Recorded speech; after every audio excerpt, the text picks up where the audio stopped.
அன்று கோவையில் நடந்த சிலிண்டர் வெடிப்பு சம்பவத்தில் சில மணி நேரத்தில் நடவடிக்கை எடுத்தோம்.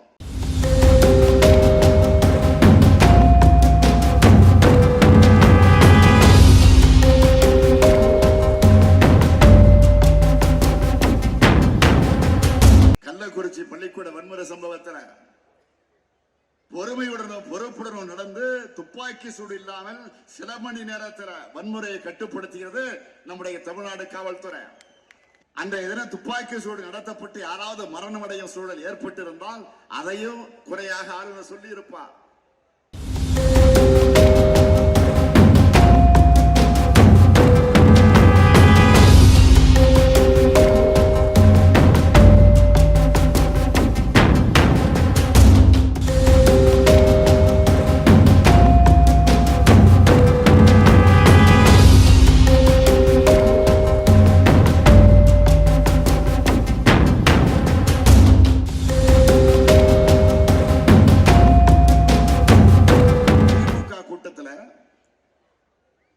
பெண் காவலருக்கு தொல்லை ஏற்படுத்தியதாக குற்றஞ்சாட்டப்பட்ட நபரை உடனே கைது செஞ்சோம். கட்சியை விட்டே நீக்கணும். சொந்த கட்சிக்காரர்களுக்காக குற்றஞ்சாட்டப்பட்டவரை நான் காப்பாற்ற முயற்சி பண்ணல. குற்றஞ்சாட்டப்பட்டவரை நான் காப்பாற்ற முயற்சி பண்ணல.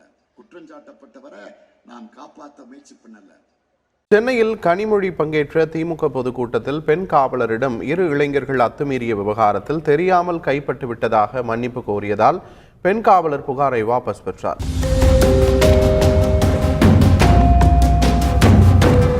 சர்வதேச போதைப்பொருள் மற்றும் ஆயுதங்கள் கடத்த கும்பல் ஒன்றுக்கு தமிழ்நாட்டுக்கும் பாகிஸ்தானுக்கு இடையே தொடர் இருப்பதாக ஆளுநர் சொல்லுகிறார்.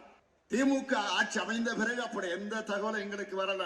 The case of illegal activities of Sri Lankan drug mafia that is being operated, and we're also given to understand that there is a certain Haji Salim who is under the radar of the NIA, and Haji Salim in fact is a drug and arms supplier based in Pakistan.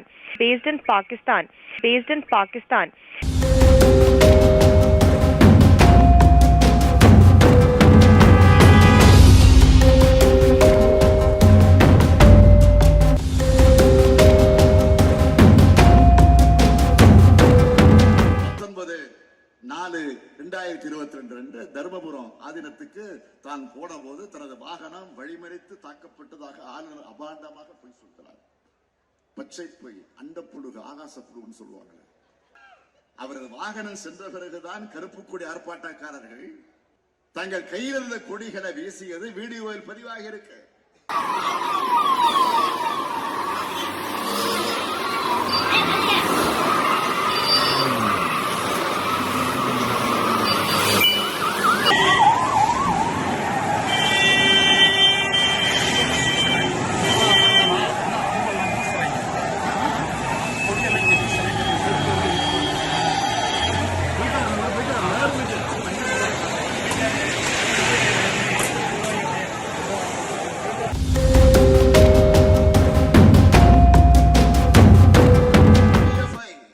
அமைப்பை தடை செய்ததை தொடர்ந்து வன்முறை நடந்ததாக சொல்லுகிறான். அந்த சம்பவங்களில் ஓர் உயிரிழப்பு கூட ஏற்படவில்லை என்பதுதான் உண்மை. கடந்த 22ஆம் தேதி கோவை பாரதிய ஜனதா அலுவலகத்தில் பெட்ரோல் குண்டு வீசப்பட்டதன் தொடர்ச்சியாக மேட்டுப்பாளையம், திருப்பூர், பொள்ளாச்சி, ஈரோடு, சேலம், மதுரை, கன்னியாகுமரி உள்ளிட்ட இடங்களில் இதுபோன்ற தாக்குதல்கள் அரங்கேறின.